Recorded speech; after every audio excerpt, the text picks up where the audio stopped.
Anyone living between A Street to Morrison Street in Grant County, just south of Beverly, needs to leave now because of a wildfire. Level 2 evacuation orders, meaning be ready to leave, are in place for the entire town of Beverly.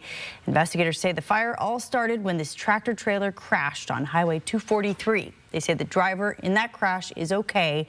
No buildings have been damaged. The sheriff's office also says expect delays throughout the night on Highway 243 as crews continue to mop up the fire.